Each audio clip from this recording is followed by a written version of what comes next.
La paz esté con ustedes. Amigos, en este tercer domingo de Cuaresma, la Iglesia nos pide que miremos uno de los grandes textos del Antiguo Testamento, los 10 mandamientos del libro del Éxodo. He dicho anteriormente que la Cuaresma es un tiempo para regresar a los fundamentos espiritualmente, y esta es una buena manera de hacerlo. De la misma forma que un atleta regresará a los movimientos básicos de su deporte, en el orden espiritual y moral regresamos a los fundamentos, regresamos a lo básico. Quisiera sugerirles que regresen a este texto en Éxodo. Si no tienen los 10 mandamientos claros en mente, memorícenlos. Es una forma maravillosa de examinar sus conciencias cuando se preparan para la confesión. Incluso al final del día, repasar los 10 mandamientos diciendo, bueno, ¿qué tal lo hice respecto a estos fundamentos de la vida espiritual? Así que en esta breve homilía quiero decir algo muy simple sobre cada uno. Sabemos que los 10 mandamientos están divididos en 2 tablas o tablillas. Los primeros 3 tratan sobre nuestra relación con Dios y luego los últimos 7 tratan sobre nuestra relación con los demás. La primera tabla es, por mucha diferencia, la más importante. Es una intuición bíblica básica. Tener una correcta relación con Dios es la condición para la posibilidad de que cualquier otra cosa en nuestra vida sea correcta. Si la relación con Dios está torcida, todo lo demás se torcerá. Y entonces prestamos especial atención a la primera tabla. Primer mandamiento. Yo soy el Señor tu Dios. No tendrás otros dioses fuera de mí. Ahora, existe una forma trivial de interpretar esto, que Dios es una especie de tirano mezquino, celoso. No. Es el elemento más importante en la vida espiritual. Dios no nos necesita, Dios no necesita nada, así que no es una cuestión de que Dios aquí es preso de un mal humor celoso. Cuando existe claridad sobre qué adoramos, el resto de nuestra vida se ordena. Cuando existe una ambigüedad acerca de ello, entonces existen dificultades en todas partes. Y les he dicho esto antes, todos adoramos algo. Existe siempre algo de valor supremo en sus vidas. Existe cierto centro de gravedad, si puedo cambiar la metáfora. Podría ser placer, podría ser dinero, podría ser tu país, podría ser tu familia, cualquier cosa. No tendrás otros dioses fuera de mí. En otras palabras, cualquier acto de idolatría, convertir algo distinto de Dios en Dios, desequilibrará el resto de tu vida. Claridad acerca del único Dios al que adoramos, eso es lo más importante. Segundo mandamiento, no harás mal uso del nombre del Señor, tu Dios. Existe un sentido legítimo por el que no deberíamos jurar, tal como decimos. No deberíamos usar el nombre de Dios de este modo irrespetuoso, y eso es totalmente cierto. Sin embargo, lo que probablemente habrán tenido en mente en el Antiguo Testamento fue algo como el uso del nombre de Dios de un modo supersticioso, como una especie de hechizo. Voy a utilizar el nombre de Dios para que Dios haga algo que yo quiero. Ahora nos estamos acercando aquí al problema espiritual. La idea es adorar a Dios. Significa que Dios es mi valor más elevado. He dirigido mi vida a Dios. Pero existe un peligro permanente en el orden espiritual de que vaya a intentar usar a Dios para mis propósitos. Hablé la semana pasada de enamorarse de los beneficios de Dios. Si puedo manipular a Dios para obtener lo que deseo, entonces estoy en un territorio espiritual malo.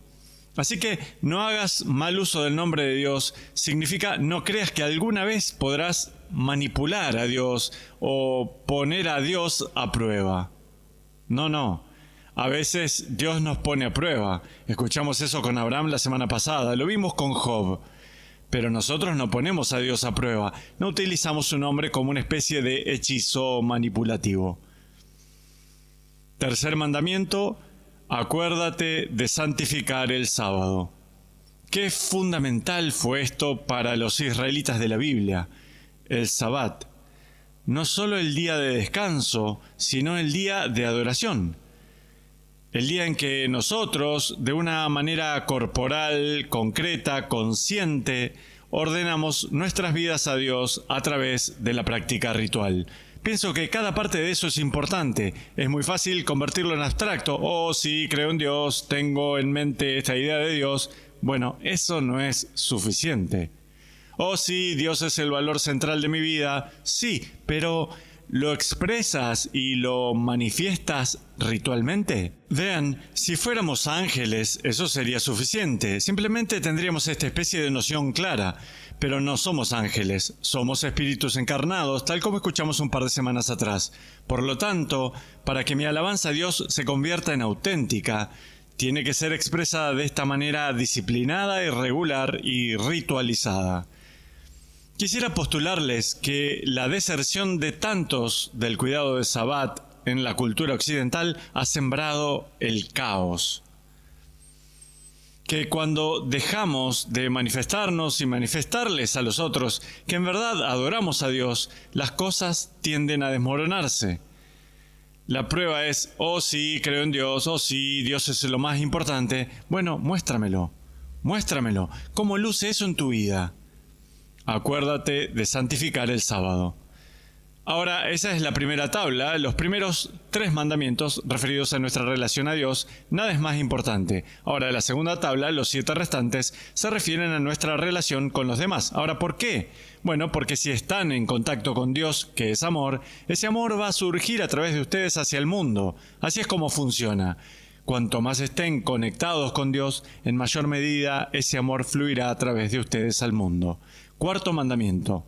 Honra a tu padre y a tu madre. Bueno, sí, tu padre y tu madre literal, pero la mayoría de los comentaristas dicen que esto significa algo como reverenciar y honrar y amar tu familia. Si afirmas ser una persona de Dios, que significa una persona de amor, pero no puedes amar tu propia familia, algo está realmente errado en ti.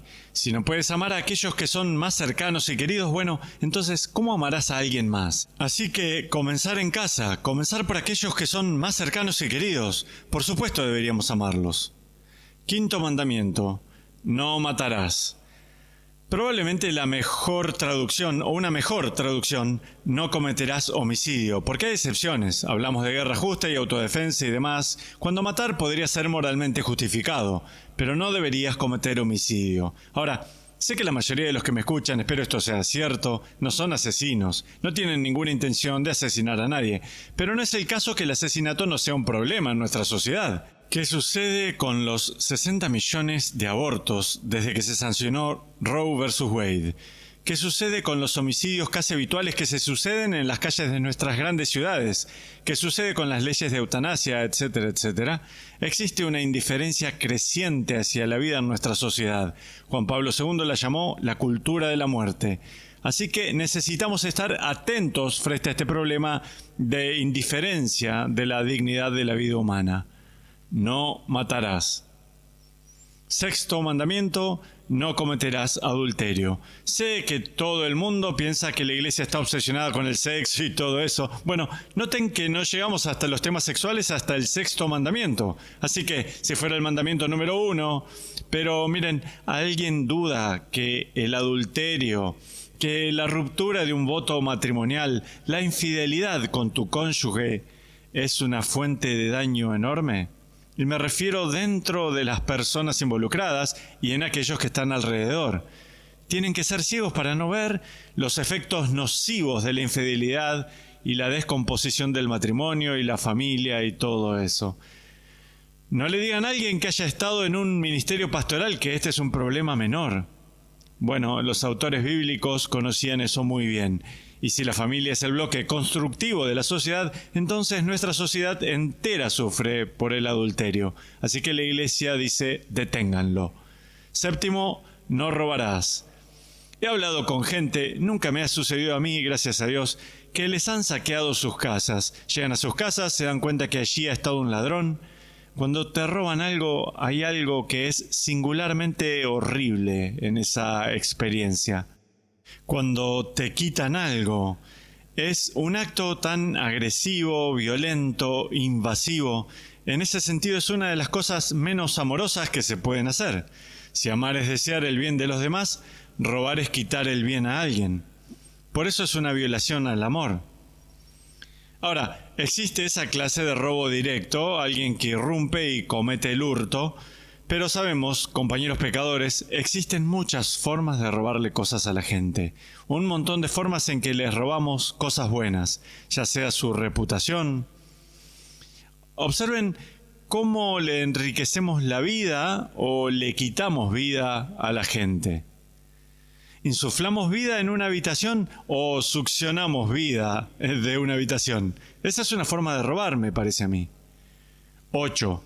Creo que hoy es muy importante. No darás falso testimonio contra tu prójimo. Calumnia, lo llamamos. Una mentira intencionada sobre alguien cuyo propósito es dañar. ¿Por qué lo hacemos? Bueno, nos hace sentir mejor, nos hace sentir más encumbrados. Si puedo tirarte abajo, parezco estar más alto. ¿Dónde está floreciendo esto? Todos lo sabemos. En Internet, ¿cierto? La cultura de las redes sociales ha generado que esto florezca. Dar falso testimonio contra tu prójimo, decir toda clase de mentiras y cosas calumniosas. Quisiera urgirlos, especialmente durante la Cuaresma, a que observen esta tendencia, especialmente cuando utilizan las redes sociales. Cuando digo algo referido a otra persona, ¿es verdad? ¿Y por qué estoy diciendo esto en primer lugar? Hacerse esas dos muy buenas preguntas antes de postear algo en Internet, lo recomendaría muchísimo. Dar falso testimonio. Observen el 8º mandamiento. Juntaré el 9º y 10º. No codiciarás los bienes de tu prójimo, no codiciarás la mujer de tu prójimo. Es muy interesante esa palabra codiciar. Les he hablado antes de René Girard, el gran filósofo. Él habló de la cualidad triangular del deseo, de que raramente deseamos algo simplemente porque nos resulta atractivo. Muy a menudo lo deseamos porque alguien más lo desea.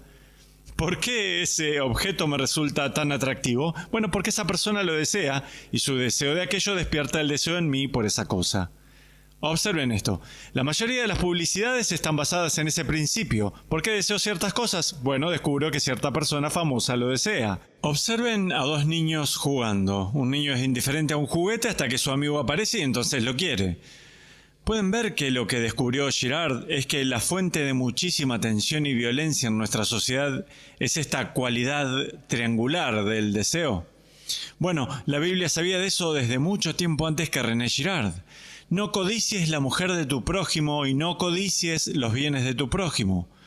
Desear algo por ti mismo, eso está bien.